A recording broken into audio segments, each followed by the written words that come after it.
ನಮಸ್ಕಾರ ಸ್ನೇಹಿತರೆ, Ram sir 360 YouTube ಚಾನಲ್ಗೆ ಸ್ವಾಗತ. ಪ್ರಜಾವಾಣಿ ಪ್ರಚಲಿತ ಘಟನೆಗಳು ಹಾಗೂ GK ಟುಡೆಯ ಪ್ರಚಲಿತ ಘಟನೆಯನ್ನು ನಾವು ಇಂಪಾರ್ಟೆಂಟ್ ಡಿಸ್ಕಷನ್ ಮಾಡೋಣ. ವೆರಿ ಇಂಪಾರ್ಟೆಂಟ್ ಇರ್ತವೆ, ಮಿಸ್ ಮಾಡಬೇಡಿ. ಕೊನೆವರೆಗೂ ನೋಡಿ, ವಿಡಿಯೋನ ಕೊನೆಯವರೆಗೂ ನೋಡಿ. ಯಾವುದೋ ಒಂದು ಮಿಸ್ ಆದ ಕರೆಂಟ್ ಅಫೇರ್ಸು ನಿಮಗೆ ಭಾಳ ಇಂಪಾರ್ಟೆಂಟ್. ಯಾವುದೇ ಪರೀಕ್ಷೆಯಲ್ಲಿ ಕೇಳಿ, ಕರೆಂಟ್ ಅಫೇರ್ಸ್ ಭಾಳ ಇಂಪಾರ್ಟೆಂಟ್ ಆಗಿರುತ್ತೆ. ನೀವು ಯಾವ್ದಾದ್ರು ಹಿಸ್ಟ್ರಿ, ಪೊಲಿಟಿ ಎಲ್ಲ ನೀವು ಟಚ್ ಮಾಡ್ಬೋದು. ಕರೆಂಟ್ ಅಫೇರ್ಸ್ ನೀವು ಡೈಲಿ ಅಪ್ಡೇಟ್ ಇರಲೇಬೇಕು. ಅದೇ ಥರದ Prajavani news paper very important. News paper article ನಾನು ಈಗ ಮಾಡ್ತಾ ಇರೋದು. ಇದ್ರ ನೆಕ್ಸ್ಟ್ ಮತ್ತೆ GK ಟುಡೇ ಇರುತ್ತೆ. ಯಾವುದನ್ನು ಮಿಸ್ ಮಾಡಬೇಡಿ. Very important. ಫುಲ್ಲಿ ಇನ್ಫಾರ್ಮೇಷನ್ ಇರುತ್ತೆ, ಸಂಪೂರ್ಣ 360 ವಿಶ್ಲೇಷಣೆ ಇರುತ್ತೆ. ಮಿಸ್ ಮಾಡದೆ ನೋಡಿ. ಈಗ ಮೊದಲನೇದಾಗಿ ನೋಡೋದಾದರೆ 2025 ಮಹಿಳಾ ವಿಶ್ವ ಅಥ್ಲೆಟಿಕ್ ಗೌರವ ಪಡೆದ ಮಹಿಳೆ ಯಾರು? Option A Manika Batra, option B PV Sindhu, option C Sydney McLaughlin, option D Sherika Jackson. ನೋಡಿ ಸ್ನೇಹಿತರೆ, ಇಂಪಾರ್ಟೆಂಟ್ ಇದು. ಇಬ್ಬರು ಭಾರತೀಯರನ್ನು ಕೊಟ್ಟಿರ್ತಾರೆ, ಇಬ್ಬರು ಫಾರಿನರ್ಸ್ ಇದ್ದಾರೆ. ಇದರ ನಿಮಗೆ ಎರಡು ಆಪ್ಷನ್ ಯಾವತ್ತೂ ನೀವು ಏನು ಮಾಡಬೇಕು, ಹೊಡೆದಾಕಬೇಕು. ಅದೇ ಇದು ಇಂಪಾರ್ಟೆಂಟ್. ಇದೇ ಥರದಂತೆ ನೀವು ಕ್ವಶನ್ ಪೇಪರ್ ಟಚ್ ಮಾಡಬೇಕು. ನೋಡಿ ಇಲ್ಲಿ ಮನಿಕಾ ಬಾತ್ರಾ ಎದಕ್ಕೆ ಫೇಮಸ್? ಇವರು ಟೇಬಲ್ ಟೆನ್ನಿಸು ಇವರಿಗೆ ಸಿಕ್ಕಿಲ್ಲ. ಹಂಗೆ PV ಸಿಂಧು ಎದಕ್ಕೆ? ಬ್ಯಾಡ್ಮಿಂಟನ್. ನೆನ್ಪಿಟ್ಕೊಳ್ಳಿ. ಇವ್ರಿಗೆ ಸಿಕ್ಕೈತಾ ವಿಶ್ವದ ಮಹಿಳಾ ಅಥ್ಲೆಟಿಕ್ ಗೌರವ? ಇಲ್ಲ, ಸಿಕ್ಕಿಲ್ಲ. ಸಿಡ್ನಿ ಮೆಕ್ಲಾಫ್ಲಿನ್ ಇವ್ರು ನಿಮಗೆ ಅಪರಿಚಿತರು. ಇವರು ಎದಕ್ಕೆ ಫೇಮಸ್? ಇವರು 400 ಹರ್ಡಲ್ಸ್ ಅಂದರೆ ಏನು ಗೊತ್ತಾ? ಹರ್ಡಲ್ಸ್ ಅಂದರೆ ಈಗ ಟ್ರ್ಯಾಕ್ನಲ್ಲಿ ಓಡುವಾಗ ಹಿಂಗೆ ಏನು ಇವಿರ್ತವೆ, ಹರ್ಡಲ್ಸ್ ಇರ್ತವೆ. ಇದನ್ನು ಜಂಪ್ ಮಾಡಿಬಿಟ್ಟು ಹೋಗೋದಿರುತ್ತೆ, ಹಿಂಗೆ ಜಂಪ್ ಮಾಡಿಬಿಟ್ಟು. ಇದೇ ಹರ್ಡಲ್ಸ್ ನೀವು ನೋಡಿರ್ತೀರ, ನಿಮಗೆ ಗೊತ್ತಾಗಲಿ ಅಂತ ಹೇಳ್ತಾ ಇರೋದು. ಇದಕ್ಕೆ ಇವರು ಫೇಮಸ್, ಸಿಡ್ನಿ ಮೆಕ್ಲಾಫ್ಲಿನ್. ಸೆರಿಕಾ ಜಾನ್ಸನ್ ಇವರು 100 ಮೀಟರ್, ಜಾಕ್ಸನ್ ಅಂತ ನೀವು ಕೇಳ್ತೀರ, 100 ಮೀಟರ್ ಓಟಕ್ಕೆ ಫೇಮಸ್ಸು. ಆದರೆ ಸರಿಯಾದ ಉತ್ತರ ಯಾವ್ದು ಸ್ನೇಹಿತರೆ? ಹಂಗಂದ್ರೆ ಸಿಡ್ನಿ ಮೆಕ್ಲಾಫ್ಲಿನ್. ನೋಡಿ, ಸಿಡ್ನಿ ಮೆಕ್ಲಾಫ್ಲಿನ್ ಸರಿಯಾದ ಉತ್ತರ ಆಗಿರುತ್ತೆ ಸ್ನೇಹಿತರೆ. ಸಿಡ್ನಿ ಮೆಕ್ಲಾಫ್ಲಿನ್ ಇವರು 4x4 ಹರ್ಡಲ್ಸ್ಗೆ ಇವರು ಸ್ಪರ್ಧೆಯಲ್ಲಿ ಭಾಗವಹಿಸಿರ್ತಾರೆ ಸ್ನೇಹಿತರೆ. ಮತ್ತು 400 ಮೀಟರಲ್ಲೂ ಓಟದಲ್ಲಿಯೂ ಭಾಗವಹಿಸಿರ್ತಾರೆ. ನೋಡಿ, ಎಕ್ಸ್ಪ್ಲನೇಷನ್ ನೋಡಿ ಸ್ನೇಹಿತರೆ ಪೂರ್ತಿ. 2025 ವರ್ಷದ ವಿಶ್ವ ಮಹಿಳಾ ಅಥ್ಲೆಟಿಕ್ ಗೌರವ ಸಿಡ್ನಿ ಮೆಕ್ಲಾಫ್ಲಿನ್ ಲೆವ್ರೋನ್. ನೆನ್ಪಿಟ್ಕೊಂಬಿಡಿ, ಲೆವ್ರೋನು. ಇವ್ರು ಏನಂದರೆ ಯಾವ್ಯಾವ ಕ್ರೀಡೆಗೆ ಸಂಬಂಧಪಟ್ಟರು ಇವರು? ನೆನ್ಪಿಟ್ಕೊಳ್ಳಿ. ಇವ್ರು ಯಾವ ದೇಶದವರು? ಮೊದಲು ಅದನ್ನೇ ಅಮೇರಿಕಾ ನೋಡಿ, ಮೊದಲು ನೆನಪು, ಅದು ಮೇನ್ ಇಂಪಾರ್ಟೆಂಟ್. ಅಮೇರಿಕಾ ದೇಶದವರು ಇವರು. ಯಾವ್ಯಾವ ಕ್ರೀಡೆಗೆ ಸಂಬಂಧಪಟ್ಟಿದ್ದವರು ಹಂಗಂದ್ರೆ ಮುಖ್ಯ ಇವೆಂಟ್ ಯಾವ್ಯಾವ ಭಾಗವಹಿಸ್ತಾರೆ? 4x400 ಮೀಟರ್ ಹರ್ಡಲ್ಸು, ಮತ್ತು 400 ಮೀಟರ್ ಓಟ, 4x400 ಮೀಟರ್ ರಿಲೇ. ಇವು 3 ಕ್ರೀಡೆಗೆ ಇವರು ಫೇಮಸ್ ನೋಡಿ. ಇವರು ಸೋಲಿಲ್ಲದ ಸರ್ದಾರ ಸ್ನೇಹಿತರು. ಯಾವುದೇ ಕ್ರೀಡೆಯಲ್ಲಿ ಸೋತಿಲ್ಲ ನೋಡಿ. ಸಿಡ್ನಿ ಮೆಕ್ಲಾಫ್ಲಿನ್ ಅವರನ್ನು 2025 ಮಹಿಳಾ ಅಥ್ಲೆಟಿಕ್ ಎಂದು ಏಕೆ ಘೋಷಿಸಲಾಗಿದೆ? ಎದಕ್ಕೆ ಘೋಷಿಸಿದ್ರು? ಇವರು ಮಾಡಿದಂಥ ಸಾಧನೆಗಳೇನಾಗಾದರೆ, ಇವರು 2025 ಸಿಡ್ನಿ ಅವರ ಅಥ್ಲೆಟಿಕ್ ಕ್ಷೇತ್ರದಲ್ಲಿ ಅದ್ಭುತ ಪ್ರದರ್ಶನ ನೀಡಿದರು. ಅವರು ಭಾಗವಹಿಸಿದ ಬಹುತೇಕ ಸ್ಪರ್ಧೆಯಲ್ಲಿ ಅಜೇಯರಾಗಿದ್ದಾರೆ. ಯಾವುದೇ ಸೋಲನ್ನು ಕಂಡಿಲ್ಲ ಸ್ನೇಹಿತರು ಇವರು, ಯಾವುದೇ ಸೋಲನ್ನು ಕಂಡಿಲ್ಲ. ನಿಮ್ಗೆ ಯಾಕೆ ಇಷ್ಟು ಡೀಪಾಗಿ ಆಗ್ತಿದ್ರೆ ನೆನಪುಳಿಬೇಕು. ಬರೀ ನೀವು ಆಪ್ಷನ್ ನೋಡ್ಬಿಟ್ಟು ರೈಟಪ್ಪ ಅಂತ ಹೋದರೆ ಯಾವುದು ನೆನಪುಳಿಲ್ಲ. ಇಷ್ಟೆಲ್ಲ ನೀವು ತಿಳ್ಕೊಂಡಿದ್ರೆ ಯಾವುದೇ ಕ್ವಶನ್ ಬಂದರೆ ಮೊದಲು ಇದನ್ನೆಲ್ಲ ಬ್ರೀಫ್ ಎಕ್ಸ್ಪ್ಲನೇಷನ್ ಇದ್ರೆ ನೀವು ಯಾವತ್ತೂ ಮರೆಯಂಗಿಲ್ಲ, ನಿಮಗೆ ನೆನಪುಳಿಯುತ್ತೆ. ಅದಕ್ಕೋಸ್ಕರ ಇವರು 400 ಮೀಟರ್ ಓಟ, 400 ಮೀಟರ್ ಹರ್ಡಲ್ಸು, 4x4 ರಿಲೇ ಇವರು ಯಾವುದೇ ಸೋಲನ್ನು ಕಂಡಿಲ್ಲ ಸ್ನೇಹಿತರು. ವಿಶ್ವ ದಾಖಲೆ, ಐತಿಹಾಸಿಕ ದಾಖಲೆಗಳೇನು ಇವ್ರದಂಗಾರೆ 400 ಮೀಟರ್ ಮತ್ತು 400 ಮೀಟರ್ ಹರ್ಡಲ್ಸ್ ಎರಡರಲ್ಲೂ ವಿಶ್ವ ಪ್ರಶಸ್ತಿ ಗೆದ್ದ ಮೊದಲ ಮಹಿಳೆ ನೋಡಿವರು. ಯಾವುದು? 400 ಮೀಟರು ಹರ್ಡಲ್ಸು ಮತ್ತು 400 ಮೀಟರು ರನ್ನಿಂಗ್ ಒಳಗಡೆ ವಿಶ್ವ ವರ್ಲ್ಡ್ ಅಥ್ಲೆಟಿಕ್ ಚಾಂಪಿಯನ್ ಗೆದ್ದ ಮೊದಲ ಮಹಿಳೆ ನೋಡಿ ಇವರು. ಮೊದಲ ಮಹಿಳೆ ಆಗಿರ್ತಾರೆ. ಯಾರು? ಸಿಡ್ನಿ ಮೆಕ್ಲಾಫ್ಲಿನ್ ಲೆವ್ರೋರು. ನೋಟ್ ಮಾಡ್ಕೊಳ್ಳಿ ಸ್ನೇಹಿತರೆ, ಇಂಪಾರ್ಟೆಂಟ್ ಐತೆ. ಇದು ಅವ್ರ ಬಗ್ಗೆ ನೋಡು. ಮೊದಲ ಮಹಿಳೆ ಅಂತ ಗೊತ್ತಾಯಿತು, ಇವ್ರು ಯಾವ ದೇಶದ ಅಂತ ಗೊತ್ತಾಯ್ತು, ಯಾವ ಕ್ರೀಡೆಗೆ ಸಂಬಂಧಪಟ್ಟವರು ಅಂತ ಗೊತ್ತಾಯ್ತು. ಇವರು ಸೋಲಿಲ್ಲದ ಸರ್ದಾರ ಅಂತ ಕರೀತಾರೆ ಇವ್ರನ್ನ. ನೆಕ್ಸ್ಟ್ ಕ್ವಶನ್ ನೋಡಿ ಸ್ನೇಹಿತರಲ್ಲಿ. ಇತ್ತೀಚಿನ ಸುದ್ದಿಯಲ್ಲಿ ಇರುವ ಗ್ರಾಮ DG ವಿಕಾಸ್ ಯೋಜನೆ ಯಾವ ರಾಜ್ಯ ಸರ್ಕಾರ ಪ್ರಾರಂಭಿಸಿದೆ? ನೋಡಿ, ಆರ್ಟಿಕಲ್ ಬಂದಿದೆ ಇದು. ನೋಡಿ, ಆರ್ಟಿಕಲ್ ಬಂದಿದೆ ಇದು. ಜನವರಿ 1ನೇ ತಾರೀಕು ಪೇಪರ್ನಲ್ಲಿ ಆರ್ಟಿಕಲ್ ಬಂದಿದೆ, ತೆಗೆದು ನೋಡಿ. ಯಾವ ಥರ ನೀವು ನೋಟ್ ಮಾಡ್ಕೋಬೇಕಂತ ಇಲ್ಲಿ ನೋಡಿ. Option A Andhra Pradesh, option B Madhya Pradesh, option C Karnataka, option D Uttar Pradesh. ಇದಕ್ಕೆ ಸರಿಯಾದ ಉತ್ತರ ಬಂದ್ಬಿಟ್ಟು ಸ್ನೇಹಿತರೆ ಕರ್ನಾಟಕ ನೋಡಿ. ಸರಿಯಾದ ಉತ್ತರ ಬಂದ್ಬಿಟ್ಟು ಇದು ಕರ್ನಾಟಕ. ಇದ್ರ ನೋಡಿ ಬ್ರೀಫ್ ಎಕ್ಸ್ಪ್ಲನೇಷನ್ ನೋಡಿ, ಏನೇನಿದ್ರ ಉದ್ದೇಶ ಆಗಾದ್ರೆ. ಇವನ್ನೆಲ್ಲ ಬ್ರೀಫ್ ಎಕ್ಸ್ಪ್ಲನೇಷನ್ ಯಾಕೆ ನೋಡ್ಬೇಕಂದ್ರೆ ಹೇಳಿಕೆ ಮೂಲಕ ಕೊಡ್ತಾನೆ. ಯೋಜನೆಗಳು ಯಾವತ್ತೂ ಡೈರೆಕ್ಟ್ ಕೊಡೋಂಗಿಲ್ಲ. ಯೋಜನೆಗಳ ಮೂಲಕ ನಿಮಗೆ ಏನು ಯೋಜನೆಗಳನ್ನು ವಾಕ್ಯಾನುಗಳ ಮೂಲಕ ಈ ಹೇಳಿಕೆ ಕರೆಕ್ಟು, ಈ ಹೇಳಿಕೆ ಕರೆಕ್ಟು, ಮೇಲೆ ಯಾವುದೂ ಅಲ್ಲ, ಮೇಲೆ ಎರಡು, ಈ ಥರ ಕೊಡ್ತಾನೆ. ಗ್ರಾಮೀಣ ಯುವಕರ ಡಿಜಿಟಲ್ ಕನಸು ದಿಕ್ಕನ್ನು ಇದು ಸರ್ಕಾರ ಡಿಜಿ ವಿಕಸನ ಯೋಜನೆಯು ಜಾರಿಗೆ ತಂದಿದೆ. ಹಂಗಂದ್ರೆ ಇದರ ಪ್ರಮುಖ ಅಂಶಗಳೇನು? ಡಿಜಿಟಲ್ ಮೂಲಸೌಕರ್ಯವನ್ನು ಒದಗಿಸುವುದು, ಪ್ರತಿ ಅರಿವು ಕೇಂದ್ರದಲ್ಲಿ ಆಧುನಿಕ ತಂತ್ರಜ್ಞಾನ. ಅರಿವು ಕೇಂದ್ರ ಏನಂದ್ರೆ ಏನು? ಗ್ರಂಥಾಲಯಗಳು, ಗ್ರಾಮೀಣ ಭಾಗದಲ್ಲಿರ್ತಕ್ಕಂಥ ಗ್ರಂಥಾಲಯಗಳು, ಗೋರ್ಮೆಂಟ್ ಲೈಬ್ರರಿ ಅಂತೇನೋ ಅದಕ್ಕೆ ಅರಿವು ಕೇಂದ್ರ ಅಂತೇಳಿ 2023ರಲ್ಲಿ ನಾಮಕರಣ ಮಾಡಲಾಯಿತು. ಅರಿವು ಅಂತೇಳಿ. ಇಂಟರ್ನೆಟ್ ಸೌಲಭ್ಯ, ಶಿಕ್ಷಣ ಪಿಡಿಗು ಆ್ಯಪ್, ಶಾಲಾ ಪಠ್ಯಾಂಕದ ವಿಷಯಗಳನ್ನು ಡಿಜಿಟಲ್ ಕೌಶಲ್ಯ ತರಬೇತಿಯನ್ನು ನೀಡುವುದು. ಇದು 5,000ಕ್ಕೂ ಹೆಚ್ಚು ಡಿಜಿಟಲ್ ವಿಕಸನ ಕೇಂದ್ರಗಳನ್ನು ಹೊಂದಿದೆ ನೋಡಿ ಸ್ನೇಹಿತರೆ. ಇದು ಯಾರಿಗೆಲ್ಲ ಅನುಕೂಲ ಆಗಾದ್ರಿ? 12ರಿಂದ 25 ವರ್ಷದೊಳಗಿನ ವಿದ್ಯಾರ್ಥಿಗಳು ಮತ್ತು ಯುವಕರು, ಡಿಜಿಟಲ್ ಸೇವೆ ಕಲಿಯುವವರು ಮತ್ತು ಆಸಕ್ತಿ ಎಲ್ಲ ವಯೋಮಾನದವರಿಗೆ ನೋಡಿದ್ದು. ಡಿಜಿಟಲ್ ಸೇವೆ ಕಲಿಯಲು ಆಸಕ್ತಿ ಇರೋರು ಮತ್ತು ಎಲ್ಲ ವಯೋಮಾನದವರಿಗೆ, ಅಂದರೆ ನಾವು ಕಂಪ್ಯೂಟರ್ ಸಾಕ್ಷರತೆ ನಮ್ಗೆ ಬೇಕಂದವ್ರಿಗೆ ಅಲ್ಲಿ ಹೋಗಿ ಕಲ್ಕೋಬಹುದು. 12ರಿಂದ 25 ವರ್ಷ ವಿದ್ಯಾರ್ಥಿಗಳಿಗೆ, ಯುವಕರಿಗೆ ಭಾಳ ಹೆಲ್ಪ್ ಆಗುತ್ತೆ ಇದು. ಈ ಸೇವೆಗಳನ್ನು ಡಿಜಿಟಲ್ ಬ್ಯಾಂಕಿಂಗ್ ಮತ್ತು ಆನ್ಲೈನ್ ಸರ್ಕಾರಿ ಸೇವೆಗಳ ಬಳಕೆಗೆ ಈ ಕೇಂದ್ರವನ್ನು ಬಳಸಿಕೊಳ್ಬೋದು. ನಾವು ಈ ಸೇವೆಗಳಂದರೆ ನಾವು ಅಪ್ಲಿಕೇಶನ್ ಹಾಕೋದಿರ್ಬೋದು, ಸರ್ಕಾರದ ಯಾವುದೇ ಇದಕ್ಕೆ ಅಪ್ಲಿಕೇಶನ್ ಹಾಕೋದಿರ್ಬೋದು, ಅದಕ್ಕೆ ಅದನ್ನು ಕೇಂದ್ರವಾಗಿ ಬಳಸ್ಬೋದು, ಆನ್ಲೈನ್ ಸೆಂಟರ್ ಆಗಿ ಬಳಸ್ಕೋಬೋದು. ಸಾಫ್ಟ್ ಸ್ಕಿಲ್ ಮತ್ತು ಉದ್ಯೋಗಾರ್ಹತೆ ಹೆಚ್ಚುವ ತರಬೇತಿಯನ್ನು ನೀಡುತ್ತೆ ನೋಡಿ ಸ್ನೇಹಿತರು ಅರಿವು ಕೇಂದ್ರದಲ್ಲಿ. ಅಂದರೆ ಈ ಯೋಜನೆ ಹೇಗೆ ಕಾರ್ಯನಿರ್ವಹಿಸುತ್ತದೆ? ಆಸಕ್ತರು ತಮ್ಮ ಗ್ರಾಮ ಪಂಚಾಯತಿಗಳಲ್ಲಿ ಮೊದಲು ಅರಿವು ಕೇಂದ್ರ ನೋಂದಣಿ ಮಾಡ್ಕೊಳ್ಬೇಕು. ನೀವು ಅಲ್ಲಿರುವ ಆಂಡ್ರಾಯ್ಡ್ ಸಾಧನಗಳನ್ನು ಮತ್ತು ಟಿವಿಗಳ ಮೂಲಕ ಶಿಕ್ಷಣ ಪೀಡಿತ ಆ್ಯಪ್ಗಳಲ್ಲಿ ಲಭ್ಯವಿರುವ ಡಿಜಿಟಲ್ ಕೌಶಲ್ಯ, ಇಂಗ್ಲೀಷ್ ಇತ್ಯಾದಿ ವಿಷಯಗಳ ಅಥವಾ ಆಫ್ಲೈನ್ ಮೂಲಕ ಕಲಿಯಬಹುದು. ಮೊದಲು ನೀವು ಕಲ್ಕೋಬೇಕು, ಅದನ್ನು ಹೆಂಗೆ ಯೂಸ್ ಮಾಡಬೇಕು ಏನಿಲ್ಲ ಅಂತೇಳಿ. ಮೇಲ್ವಿಚಾರಕರು ಯಾರು ಇರ್ತಾರೆ? ಶಿಕ್ಷಕರು ಸಂಯೋಜನೆ ಮಾಡ್ತಾರೆ. ಒಬ್ಬರು ಶಿಕ್ಷಕರನ್ನ ಅಲ್ಲೇನೋ ಸಂಯೋಜನೆ ಮಾಡ್ತಾರೆ. ಇದನ್ನ ಇಷ್ಟು ಇಂಪಾರ್ಟೆಂಟು ನೋಡ್ಕೊಳ್ಳಿ ಸ್ನೇಹಿತರೆ. ಆರ್ಟಿಕಲ್ ಬಂದಿದೆ ಇದು. ಈಗ ನೆಕ್ಸ್ಟ್ ಕ್ವಶನ್ ನೋಡೋಣ. ಇತ್ತೀಚೆಗೆ ಕರ್ನಾಟಕ ಸಾರಿಗೆ ಇಲಾಖೆ ಪರಿಚಯಿಸಿದ ಸಾರಿಗೆ ಮಿತ್ರ ಆ್ಯಪ್ ಯಾವ ಅಂಶವನ್ನು ಒಳಗೊಂಡಿದೆ ನೋಡು.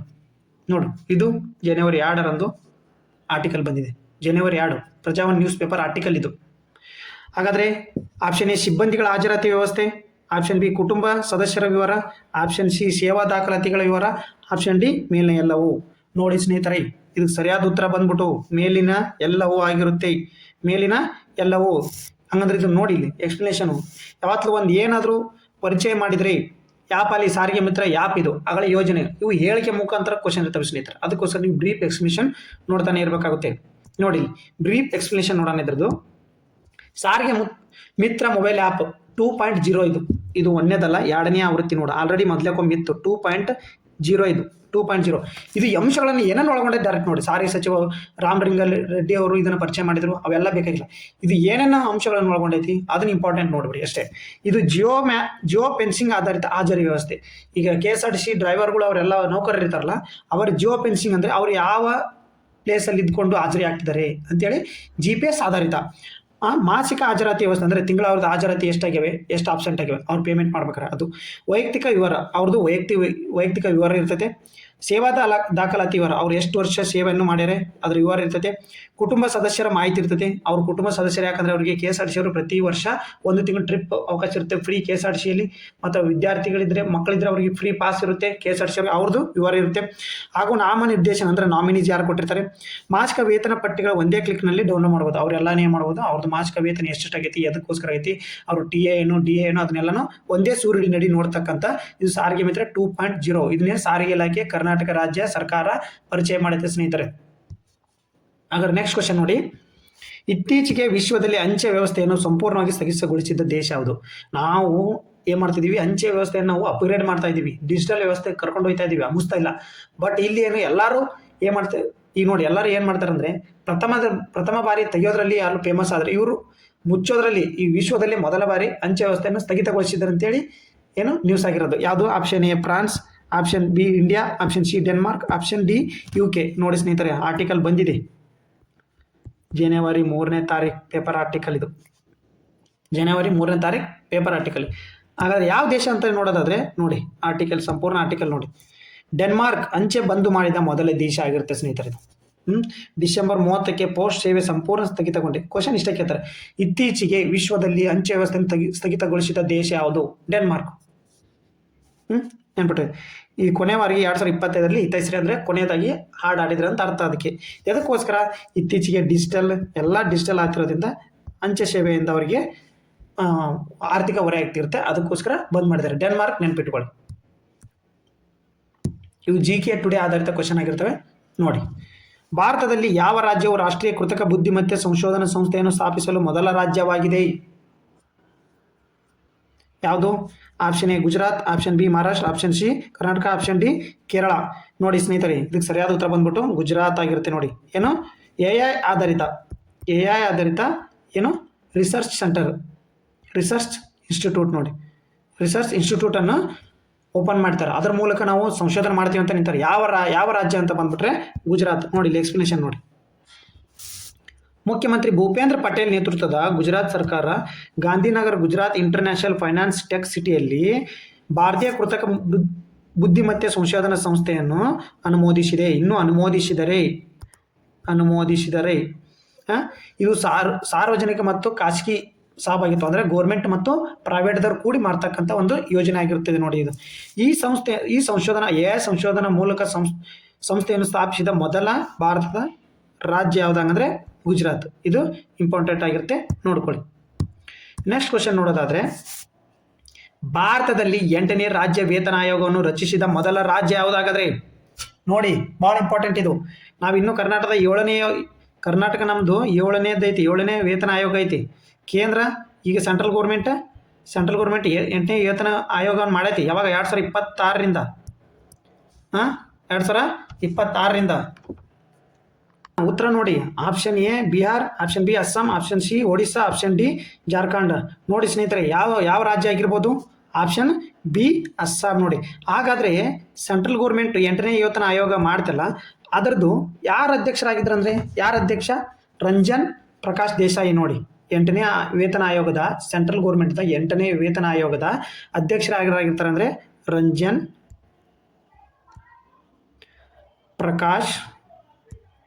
ಪ್ರಕಾಶ್ ದೇಸಾಯಿ ನೋಡಿ. ದೇಸಾಯಿ ಇವರು ಕೇಂದ್ರ ಸರ್ಕಾರದ 8ನೇ ವೇತನ ಆಯೋಗದ ಅಧ್ಯಕ್ಷರಾಗಿರ್ತಾರೆ. ಹಂಗಾರೆ ಕರ್ನಾಟಕದ 7ನೇ ವೇತನ ಆಯೋಗದ ಅಧ್ಯಕ್ಷರು ಯಾರಾಗಿದ್ದಾರೆ ಹಂಗಂದ್ರೆ? ಯಾರು ನೋಡಿ ಹೇಳಿ? ಕೆ ಸುಧಾಕರ್ ರಾವ್ ನೋಡಿ. ಕೆ ಸುಧಾಕರ್ ರಾವ್ ಇದು ಕರ್ನಾಟಕದ 7ನೇ ವೇತನ ಆಯೋಗ. ಹಂಗಂದ್ರೆ ಈ ಕ್ವಶನ್ಗೆ ಬಂದ್ಬಿಟ್ರೆ ಈಗ ಬಿ ಅಸ್ಸಾಂ ಸರಿಯಾದ ಉತ್ತರ ಆಗಿರುತ್ತೆ. ಇದರ ಎಕ್ಸ್ಪ್ಲನೇಷನ್ ನೋಡಿ ಇಲ್ಲಿ. 7ನೇ ವೇತನ ಆಯೋಗದ ಜನವರಿ 1, 2026 ಕೊನೆಗೊಳ್ಳುವ ಮೊದಲು ಅಸ್ಸಾಂ ತನ್ನ 8ನೇ ವೇತನ ಆಯೋಗ, ಅಂದರೆ ಇನ್ನೂ ಕೇಂದ್ರ ಸರ್ಕಾರ ಇಂಟ್ರೊಡ್ಯೂಸೇ ಮಾಡಿಲ್ಲ, ಇನ್ನೂ ಪೇಮೆಂಟ್ ಔಟ್. ಆಲ್ರೆಡಿ ಅಸ್ಸಾಂ ಮೊದಲ ಕೇಂದ್ರಕ್ಕಿಂತ ರಾಜ್ಯ ಮೊದಲು ಮಾಡಿದ್ದಿದೆ ಫಸ್ಟು. ಯಾವುದು? ಅಸ್ಸಾಮು. ವೇತನ ಆಯೋಗವನ್ನು ರಚಿಸಿದ ಮೊದಲ ಭಾರತೀಯ ರಾಜ್ಯವಾಯಿತು. ಈ ನಿರ್ಧಾರವನ್ನು ಮುಖ್ಯಮಂತ್ರಿ ಹಿಮಂತ್ ಬಿಸ್ವಾ ಶರ್ಮಾ ಪ್ರಕಟಿಸಿದರು. ಮಾಜಿ ಮುಖ್ಯ ಕಾರ್ಯದರ್ಶಿ ಸುಭಾಷ್ ದಾಸ್ ಅವರು ಹೊಸ ವೇತನ ಆಯೋಗದ ಮುಖ್ಯಸ್ಥರಾಗಿರ್ತಾರೆ. ಹಂಗಂದ್ರೆ ಈಗ ಅಸ್ಸಾಂದು 8ನೇ ವೇತನ ಆಯೋಗದ ಮುಖ್ಯಸ್ಥರು ಯಾರಾಗಿರ್ತಾರೆ ಅಂದರೆ ಸುಭಾಷ್ ದಾಸ್ ಅವರು ನೋಡಿ. ಕೇಂದ್ರ ಸರ್ಕಾರದ 8ನೇ ವೇತನ ಆಯೋಗವು ಕೆಲಸ ಪ್ರಾರಂಭಿಸುವ ಮೊದಲೇ ಕ್ರಮ ಕೈಗೊಳ್ಳಲಿದೆ. ಇವರು ಮೊದಲೇ 8ನೇ ವೇತನ ಆಯೋಗವನ್ನು ರಾಜ್ಯ ಸರ್ಕಾರಿ ನೌಕರರ ವೇತನ ಭತ್ಯೆಗಳು ಮತ್ತು ಪಿಂಚಣಿಯನ್ನು ಪರಿಷ್ಕರಿಸುತ್ತೆ. 8ನೇ ವೇತನ ಆಯೋಗ ಅಂದರೆ ಅವ್ರ ಪಿಂಚಣಿ, TA, DA ಅವ್ರ ಪೇಮೆಂಟ್ ಜಾಸ್ತಿ ಮಾಡೋದು ಇದನ್ನೇ ಒಳಗೊಂಡಿರ್ತದೆ ಅಂತ ಹೇಳ್ತಾರೆ. ಬಟ್ ನೀವು ನೆನಪಿಟ್ಟು ಹೋಗಬೇಕಾಗಿರೋದು ಅಸ್ಸಾಂ. ಈಗ ನೆಕ್ಸ್ಟ್ ಕ್ವಶನ್ ನೋಡಿ. ಇತ್ತೀಚೆಗೆ ಯಾವ ದೇಶವು ಯುರೋ ಝೋನ್ನ 21ನೇ ಸದಸ್ಯರಾದರು? ಇದು ಪೂರ್ಣ ಯುರೋಪಿಯನ್ ಏಕೀಕರಣಕ್ಕೆ ಹತ್ತಿರ ತಂದಿತ್ತು. ಅಂದರೆ 21ನೇ ಯುರೋಪಿಯನ್ ಕಂಟ್ರಿಯಾಗಿ ಸೇರ್ಪಡೆಗೊಂಡ ಕಂಟ್ರಿ ಯಾವುದಂತ ಕೇಳ್ತಿದ್ದಾರೆ. ಯಾವುದಾಗಾದ್ರೆ? Option A Romania, option B Croatia, option C Serbia, option D Bulgaria. ನೋಡಿ ಯಾವುದು ಇದಕ್ಕೆ? ಇದು 20ನೇ ರಾಷ್ಟ್ರವಾಗಿತ್ತು ಕ್ರೊಯೇಷಿಯಾ. ಹಾಗೆ ರೊಮೇನಿಯಾ 19ನೇದಾಗಿತ್ತು. ಹಂಗಂದ್ರೆ ಈಗ 21ನೇದು ಯಾವುದು? ಬಲ್ಗೇರಿಯಾ ನೋಡಿ. ಸರಿಯಾದ ಉತ್ತರ ಬಲ್ಗೇರಿಯಾ ನೋಡಿ. ಯುರೋಪಿಯನ್ ಯೂನಿಯನ್ ನೋಡಿ. ಯುರೋಪಿಯನ್ ಯೂನಿಯನ್ 21ನೇ ರಾಷ್ಟ್ರ ಯಾವುದು? ಬಲ್ಗೇರಿಯಾ ಆಗಿರುತ್ತೆ ನೋಡಿ. ಇಲ್ಲಿ ಎಕ್ಸ್ಪ್ಲನೇಷನ್. ಈ ಬಲ್ಗೇರಿಯಾ ಬಗ್ಗೆ ತಿಳ್ಕೊಳ್ಳಿ. ಬಲ್ಗೇರಿಯಾ ಇತ್ತೀಚೆಗೆ ಯುರೋಪಿಯನ್ ಝೋನ್ನ 21ನೇಯ ಸದಸ್ಯ ರಾಷ್ಟ್ರವಾಗಿ ಪೂರ್ಣ ಯುರೋಪಿಯನ್ ಏಕೀಕರಣಕ್ಕೆ ಹತ್ತಿರವಾಗಿದೆ. ಅಂದರೆ ಅವರು ಯುರೋಪಿಯನ್ ಯೂನಿಯನ್ ಅವರು ಸೇರಿಕೊಂಡಿದ್ದಾರೆ 21ನೇ ರಾಷ್ಟ್ರವಾಗಿ ಬಲ್ಗೇರಿಯಾ ಬಾಲ್ಕನ್ ಪರ್ಯಾಯ ದ್ವೀಪವು ಪೂರ್ವ ಭಾಗದಲ್ಲಿ ಆಗ್ನೇಯ ಯುರೋಪಿನಲ್ಲಿದೆ. ಹಂಗಾರೆ ಬಾಲ್ಕನ್ ಪರ್ಯಾಯ ದ್ವೀಪ ಎಲ್ಲಿ ಕಂಡು ಬರ್ತೈತೆ? ಆಗ್ನೇಯ ಯುರೋಪಿನಲ್ಲಿ ಕಂಡು ಬರ್ತೈತೆ. ಬಾಲ್ಕನ್ ಪರ್ಯಾಯ ದ್ವೀಪ ಯಾವ ರಾಷ್ಟ್ರಕ್ಕೆ ಸಂಬಂಧಪಟ್ಟಿದೆ? ಬಲ್ಗೇರಿಯಾ ಯುರೋಪಿಯನ್ ಯೂನಿಯನ್ ಎಷ್ಟೇ ಕಂಟ್ರಿಯಾಗಿ ಸೇರ್ಕೊಂಡಿದೆ? 21ನೇ ಕಂಟ್ರಿಯಾಗಿ ಸೇರ್ಕೊಂಡಿದೆ. ಇದು ಯಾವ್ಯಾವ ಕಂಟ್ರಿ ಜೋಡಿ ಲ್ಯಾಂಡ್ ಮಾರ್ಕ್ ಅನ್ನು ಹೊಂದಿದೆ? ಹಂಗಂದ್ರೆ ಯಾವ್ಯಾವ ಕಂಟ್ರಿ ಜೋಡಿ ನೋಡಿ ನೆನಪಿಟ್ಕೊಳ್ಳಿ. ಬಲ್ಗೇರಿಯಾ ಯಾವ್ಯಾವ ಜೊತೆ ಹೊಂದಿದ್ದು ಬಲ್ಗೇರಿಯಾ ಅಂತ ತಿಳ್ಕೊಳ್ಳಿ. ಬಲ್ಗೇರಿಯಾ ಯಾವ್ಯಾವ ಕಂಟ್ರಿಯ ಜೋಡಿ ಲ್ಯಾಂಡ್ ಲಾಕ್ ಅನ್ನು ಹೊಂದಿದೆ ಅಂತದ್ದು? ಟರ್ಕಿ, ಗ್ರೀಸ್, ಉತ್ತರ ಮ್ಯಾಸಿಡೋನಿಯಾ ಮತ್ತು ಸೆರ್ಬಿಯಾದೊಂದಿಗೆ ಇದು ಗಡಿಯನ್ನು ಹಂಚಿಕೊಂಡೈತೆ ನೋಡಿ. ಯಾವುದು? ರೊಮೇನಿಯಾ. ಇದು ರೊಮೇನಿಯಾ, ಟರ್ಕಿ ಮತ್ತು ಉತ್ತರ ಮೆಸಡೋನಿಯಾ ಸರ್ಬಿಯಾದೊಂದಿಗೆ ಗಡಿಯನ್ನು ಹಂಚಿಕೊಂಡೈತೆ ನೋಡು. ಇಷ್ಟು ನೆನ್ಪಿಟ್ಕೊಳ್ಳಿ. ರೊಮೇನಿಯಾ, ಟರ್ಕಿ, ಗ್ರೀಸ್, ಉತ್ತರ ಮೆಸಡೋನಿಯಾ ಮತ್ತು ಸೆರ್ಬಿಯಾದೊಂದಿಗೆ ಇಷ್ಟು ನೆನ್ಪಿಟ್ಕೋಬೇಕು. ಬಟ್ ಸಮುದ್ರ, ಬಲ್ಗೇರಿಯಾ ಸಮುದ್ರ ಯಾವ ಸಮುದ್ರ ಗಡಿ ಹಂಚಿಕೊಂಡೈತೆ? ಕಪ್ಪು ಸಮುದ್ರದೊಂದಿಗೆ ಗಡಿ ಹಂಚಿಕೊಂಡೈತೆ ನೋಡಿ ಬಲ್ಗೇರಿಯಾ. ಬಲ್ಗೇರಿಯಾ ರಾಜಧಾನಿ ಯಾವ್ದು ಹಂಗಾರೆ? ಸೋಫಿಯಾ ನೋಡಿ. ಇಷ್ಟು ನೀವು ಕರೆಕ್ಟಾಗಿ ನೆನ್ಪಿಟ್ಕೊಳ್ಳಿ. ಬಲ್ಗೇರಿಯಾ ಅಂತ ಬಂದರೆ ಇಷ್ಟೆಲ್ಲ ನೆನ್ಪಿಟ್ಕೋಬೇಕು ನೀವು. ಬಲ್ಗೇರಿಯಾ 21ನೇ ಕಂಟ್ರಿಯಾಗಿ ಯುರೋಪಿಯನ್ ಯೂನಿಯನ್ಗೆ ಸೇರ್ಪಡೆ ಆಗೈತೆ. ಹಂಗಂದ್ರೆ ಬಲ್ಗೇರಿಯಾ ಯಾವ ರಾಷ್ಟ್ರಗಳೊಂದಿಗೆ ಗಡಿಯನ್ನು ಹಂಚಿಕೊಂಡೈತೆ? ರೊಮೇನಿಯಾ, ಟರ್ಕಿ, ಗ್ರೀಸು, ಉತ್ತರ ಮೆಸಡೋನಿಯಾ ಮತ್ತು ಸೆರ್ಬಿಯಾದೊಂದಿಗೆ. ಹಂಗಾರೆ ಯಾವ ಸಮುದ್ರದೊಂದಿಗೆ ಬಲ್ಗೇರಿಯಾ ಗಡಿ ಹಂಚಿಕೊಂಡೈತೆ? ಕಪ್ಪು ಸಮುದ್ರದೊಂದಿಗೆ ನೋಡಿ. ಬಲ್ಗೇರಿಯಾ ರಾಜಧಾನಿ ಯಾವುದು? ಸೋಫಿಯಾ. ಬಾಲ್ಕನ್ ಪರ್ಯಾಯ ದ್ವೀಪ ಯಾವ ರಾಷ್ಟ್ರದೊಂದಿಗೆ ಸಂಬಂಧವನ್ನು ಹೊಂದೈತೆ ಅಂದರೆ ಬಲ್ಗೇರಿಯಾ. ಇದು ಎಲ್ಲಿ ಐತಿ? ಯುರೋಪಿಯನ್ ಯೂನಿಯನ್ನ ಪೂರ್ವದ ಗಡಿಯಲ್ಲಿ ಐತಿ ಇದು. ಇಷ್ಟು ನೆನ್ಪಿಟ್ಬೇಕು. ಇಷ್ಟು ನೀವು ಈ ಥರ ಕರೆಂಟ್ ಅಫೇರ್ಸ್ನ ಓದ್ತಾ ಇರಬೇಕು. ಜನವರಿ 2026ರಲ್ಲಿ ಭಾರತದಲ್ಲಿ ರಾಷ್ಟ್ರವ್ಯಾಪಿ ವಾಯ್ಸ್ ಓವರ್ ವೈಫೈ ಇಂಪಾರ್ಟೆಂಟ್ ನೋಡಿದ್ದು ಸೈನ್ಸ್ ಆ್ಯಂಡ್ ಟೆಕ್ನಾಲಜಿ ಒಳಗೆ ವಾಯ್ಸ್ ಓವರ್ ವೈಫೈ ಸೇವೆಗಳನ್ನು ಯಾವ ಸಾರ್ವಜನಿಕ ವಲಯದ ಟೆಲಿಕಾಂ ಕಂಪನಿ ಬಿಡುಗಡೆ ಮಾಡಿತು? ಯಾವ್ದು ನೋಡಿ? Option A Mahanagar telephone Nigam limited, option B Bharat Sanchar Nigam limited BSNL, option C Bharat broadband network limited BBNL, option D RailTel. ಇದ್ರಾಗ ಇನ್ನೊಂದು ನೆನ್ಪಿಟ್ಟು ಸ್ನೇಹಿತರೆ ಇಂಪಾರ್ಟೆಂಟ್. ನೀವು ಏನು ಮಾಡ್ಬೋದು ಅಂದರೆ ಇಲ್ಲಿ ವಿಸ್ತೃತ ರೂಪ ನೋಡಿ. MTNL ಅಂದರೆ ಮಹಾನಗರ telephone Nigam limited. BSNL long form ಹಂಗಂದ್ರೆ ಏನು? ಭಾರತ್ ಸಂಚಾರ್ ನಿಗಮ್ ಲಿಮಿಟೆಡ್. ಹಂಗಾರೆ BNL ಅಂದರೆ ಭಾರತ ಬ್ರಾಡ್ಬ್ಯಾಂಡ್ ನೆಟ್ವರ್ಕ್ ಲಿಮಿಟೆಡ್ ನೋಡಿ. ಇದಕ್ಕೆ ಸರಿಯಾದ ಉತ್ತರ ಬಂದ್ಬಿಟ್ಟು ಸ್ನೇಹಿತರೆ ಆಪ್ಷನ್ ಬಿ ಆಗಿರುತ್ತೆ ನೋಡಿ. ಆಪ್ಷನ್ ಬಿ ಸರಿಯಾದ ಉತ್ತರ ಆಗಿರುತ್ತೆ. ಹಂಗಾರೆ ಎಕ್ಸ್ಪ್ಲನೇಷನ್ ನೋಡಿ. ಹೊಸ ವರ್ಷದಂದು ಭಾರತ್ ಸಂಚಾರ್ ನಿಗಮ್ ಲಿಮಿಟೆಡ್ ಭಾರತದ ಎಲ್ಲ ಟೆಲಿಕಾಂ ವಲಯಗಳಿಗೆ ವಾಯ್ಸ್ ಓವರ್ ವೈಫೈ ಅನ್ನು ಪ್ರಾರಂಭಿಸಿತು. ಇದು ವಾಯ್ಸ್ ಓವರ್ ವೈಫೈ ಅಂದ್ರೆ ಏನು ಅಂತ ತಿಳ್ಕೊಳ್ಳಿ ಮೊದಲು.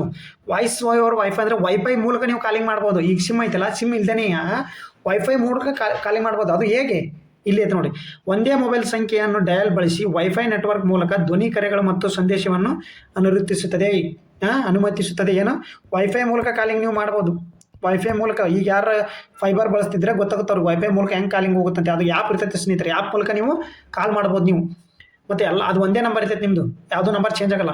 ಇದು ಮನೆಗಳ ನೆಲಮಾಳಿಗೆಗಳು, ಕಚೇರಿಗಳು ಮತ್ತು ದೂರದ ಪ್ರದೇಶಗಳಂಥ ದುರ್ಬಲ ಮೊಬೈಲ್ ಸಿಗ್ನಲ್ ಪ್ರದೇಶಗಳು ಇದು ಉತ್ತಮ ಕಾರ್ಯನಿರ್ವಹಿಸುತ್ತದೆ. ಈ ಕಾಡು ಗೀಡಲ್ಲಿ ಹೋಯ್ತೀವಲ್ಲ, ಅಲ್ಲಿ ನೆಟ್ವರ್ಕ್ ಸಿಗ್ನಲ್ ಬರ್ತಾ ಇಲ್ಲ, ಅದಕ್ಕೋಸ್ಕರ ಇದು ಉತ್ತಮ ಕಾರ್ಯನಿರ್ವಹಿಸುತ್ತದೆ. ಹಂಗಾರೆ ವಾಯ್ಸ್ ಓವರ್ ವೈಫೈ ಅಂದ್ರೆ ಏನು? ವೈಫೈ ಮೂಲಕ ಕಾಲಿಂಗ್ ಮಾಡ್ತಕ್ಕಂಥದ್ದು BSNL ಸಂಸ್ಥೆ ಪರಿಚಯ ಮಾಡೈತೆ. ನೆಕ್ಸ್ಟ್ ಕ್ವಶನ್ ನೋಡೋದಾದ್ರೆ, ಇತ್ತೀಚೆಗೆ ಸುದ್ದಿಯಲ್ಲಿ ವರದಿಯಾದ ಅಪರೂಪದ ಪಕ್ಷಿ ಪ್ರಭೇದವಾದ ಸಿರ್ಕಿರ್ ಮಲ್ಕೋಹ ಸಾಮಾನ್ಯವಾಗಿ ಯಾವ ರಾಜ್ಯ ಬಯಲು ಪ್ರದೇಶದಲ್ಲಿ ಕಂಡುಬರ್ತದೆ? ಯಾವುದು? ಸಿರ್ಕಿರ್ ಮಲ್ಕೋಹ ಯಾವ ರಾಜ್ಯ ಹೇಳಾಗಾದ್ರೆ? Option A Uttarakhand, option B Arunachal Pradesh, option C Himachal Pradesh, option D Sikkim. ಯಾವುದು ಹೇಳಾಗಾದ್ರೆ ನೋಡಿ ಕಮೆಂಟ್ ಮಾಡಿ. ಈಗ ಆಲ್ರೆಡಿ ಹೇಳಿದ್ದೀನಿ ಇದನ್ನು. ಈ ಕ್ವಶನ್ಗೆ ನೀವು ಕಮೆಂಟ್ ಮೂಲಕ ಆನ್ಸರ್ ಮಾಡಿ. ನಿಮಗಂತ ಆಗಿರೋ ಕ್ವಶನ್ ಇದು. ಕಮೆಂಟ್ ಮಾಡಿ, ಇದಕ್ಕೆ ಕಮೆಂಟ್ ಮಾಡಿ. ಯಾವುದು ಆಲ್ರೆಡಿ ಹೇಳಿದ್ದೀನಿ, ಈ ಕಮೆಂಟ್ ಮೂಲಕ ತಿಳಿಸಿ. ಈಗ ನೆಕ್ಸ್ಟ್ ಬರ್ರಿ, ಇಂಪಾರ್ಟೆಂಟ್. ಇತ್ತೀಚೆಗೆ ವರದಿ ಪ್ರಕಾರ ಭಾರತವು ಇತ್ತೀಚೆಗೆ ಯಾವ ದೇಶವನ್ನು ಇಂದಿಗೆ ವಿಶ್ವದ 4ನೇ ಅತಿ ದೊಡ್ಡ ಆರ್ಥಿಕತೆ ಆಗಿದೆ? ಇದು ಡಿಸೆಂಬರ್ 30 ಆರ್ಟಿಕಲ್ ಬಂದಿದೆ ಸ್ನೇಹಿತರೆ. ಇದು ಜನವರಿ 1ರಲ್ಲಿ ಆರ್ಟಿಕಲ್ ಬಂದಿದೆ. ಇದು ನ್ಯೂಸ್ ಪೇಪರಲ್ಲಿ ಜನವರಿ 1 ಮತ್ತು ಡಿಸೆಂಬರ್ 30ರಲ್ಲಿ ಆರ್ಟಿಕಲ್ ಬಂದಿದೆ ನೋಡಿ ಸ್ನೇಹಿತರೆ. ಇದು option A Japan, option B Germany, option C Russia, option D China. ನೋಡಿ ಸ್ನೇಹಿತರೆ 2000 ಇಲ್ಲಿ ನೋಡಿ ಸರಿಯಾದ ಉತ್ತರ ಬಂದ್ಬಿಟ್ಟು ಇದಕ್ಕೆ ಸರಿಯಾದ ಉತ್ತರ ಜಪಾನು. ಬಟ್ ಈಗ 1ನೇ ಆರ್ಥಿಕತೆ ಯಾವುದೈತೆ ನೋಡಿ. ಎಕ್ಸ್ಪ್ಲನೇಷನ್ ಕರೆಕ್ಟಾಗಿ ಹೇಳ್ತೀನಿ, ಕರೆಕ್ಟಾಗಿ ಅಲ್ಲಿ ಮಿಸ್ ಮಾಡದೆ ಕೇಳಿ. ನೋಡಿ ಭಾರತ ಸರ್ಕಾರ ಇತ್ತೀಚೆಗೆ ವರದಿ ಪ್ರಕಾರ ಭಾರತ ಸರ್ಕಾರನೇ ಅನೌನ್ಸ್ ಮಾಡುತ್ತೆ, ಭಾರತವು ಜಪಾನನ್ನು ಹಿಂದಿಕ್ಕಿ ವಿಶ್ವದ 4ನೇ ಅತಿ ದೊಡ್ಡ ಆರ್ಥಿಕತೆ ಆಗಿದೆ. ಒಟ್ಟು ದೇಶೀಯ ಉತ್ಪನ್ನ GDP 4.18 ಟ್ರಿಲಿಯನ್ ಐತೆ ನೋಡಿ ನಮ್ದು. ಹಂಗಾರೆ ಈ ಭಾರತ GDP ಎಷ್ಟೈತೆ ಅಂತ ಕೇಳ್ಬೋದು ಡಾಲರಲ್ಲಿ. 4.18 ಟ್ರಿಲಿಯನ್ನು. ಭಾರತ 2037 3ನೇ ಆರ್ಥಿಕತೆ ಆಗಿ ಟ್ರೈ ಮಾಡತ್ತೈತಿ. ಮೂರನೇ ಆರ್ಥಿಕತೆ ಯಾವುದೈತಿ?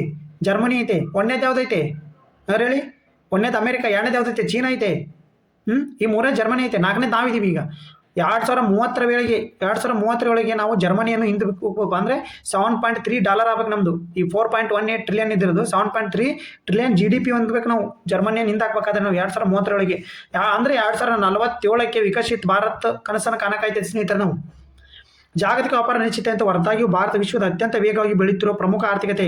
ಈಗ ನೀವು ಇನ್ನೊಂದು ಏನು ನೋಡಿದ್ರಿ, ಅಬ್ಸರ್ವ್ ಮಾಡ್ಬೇಕು. ಏನು ಅಬ್ಸರ್ವ್ ಮಾಡ್ಬೇಕಂದ್ರೆ 4.8 ಟ್ರಿಲಿಯನ್ US$ ಅಂತ ಕೇಳಬೇಕು. ಭಾರತದ GDP ಎಷ್ಟೈತೆ ಅಂತ ಕೇಳಿದ್ರೆ 4.18 ಟ್ರಿಲಿಯನ್ US$ ಅಂತ ಹೇಳ್ಬೇಕು. ಅದೇ ರೀತಿ ರೇಷಿಯೋ ಎಷ್ಟೈತೆ, GDP ರೇಷಿಯೋ ಅಂದರೆ 2025-26 ತ್ರೈಮಾಸಿಕ ರೇಷಿಯೋ ಎಷ್ಟೈತೆ ಅಂದರೆ 8.2 ರೇಷಿಯೋ ನಮ್ದು ಕೇಳಿದ್ರೆ, ಪರ್ಸೆಂಟೇಜಲ್ಲಿ ಕೇಳಿದ್ರೆ 8.2. ನೋಡಿ, ಇದಕ್ಕೆ ನೀವು ಮೈಂಡಲ್ಲಿ ಇಟ್ಕೊಂಡು ಆನ್ಸರ್ ಮಾಡಬೇಕಾಗುತ್ತೆ. ಅವನು ಒಟ್ಟು ದೇಶೀಯ ಉತ್ಪನ್ನ ಕೇಳ್ತಾನೆ, ನೀವು ಶೇಕಡಾವಾರು ಹಾಕ್ತೀರಿ. 8.2 ಶೇಕಡಾವಾರು ಹಾಕಿದರೆ ಅದಕ್ಕೆ ಒಟ್ಟು ದೇಶೀಯ ಉತ್ಪನ್ನ GDP ಅಂದರೆ ನಮ್ದು ಎಷ್ಟು ಒಟ್ಟು ದೇಶೀಯ ಉತ್ಪನ್ನ ಅಂದರೆ ಖರ್ಚನ್ನೆಲ್ಲ ಇದನ್ನು ಮಾಡಿ ಎಲ್ಲ ಖರ್ಚೆಲ್ಲ ತೆಗೆದು ಒಟ್ಟು ದೇಶೀಯ ಉತ್ಪನ್ನ. ಹಂಗಂದ್ರೆ ನಮ್ಮ ಬೆಳವಣಿಗೆ ದರ ಅಂತ ಕೇಳಿದರೆ ಅಂದರೆ 8.2 ಬೆಳವಣಿಗೆ ದರ. ಹಂಗಂದರೆ 2024-25 7.3 ಇತ್ತು ಸ್ನೇಹಿತರೆ. ಇಷ್ಟು ನೆನ್ಪಿಟ್ಕೋಬೇಕು ನೀವು. ಈ ಥರ ನೀವು ಓದಬೇಕು ಕರೆಂಟ್ ಅಫೇರ್ಸ್ನ, GK ರಿಲೇಟೆಡ್ ಇರಬೇಕು. ಹಂಗಂದ್ರೆ ಕೈಮೂರು ವನ್ಯಜೀವಿ ಅಭಯಾರಣ್ಯ ಯಾವ ರಾಜ್ಯದಲ್ಲಿದೆ? ಇದು GK ಟುಡೇ ಕ್ವಶನ್ ನೋಡಿ, ಪ್ರಚಲಿತ ಇದು ಎದಕ್ಕೆ ನ್ಯೂಸಲ್ಲಿ ಐತೆ? ಕೈಮೂರು ವನ್ಯಜೀವಿ ಧಾಮ 2021 ನ್ಯೂಸಲ್ಲಿ ಬಂದಿದ್ದು ಸ್ನೇಹಿತರದು.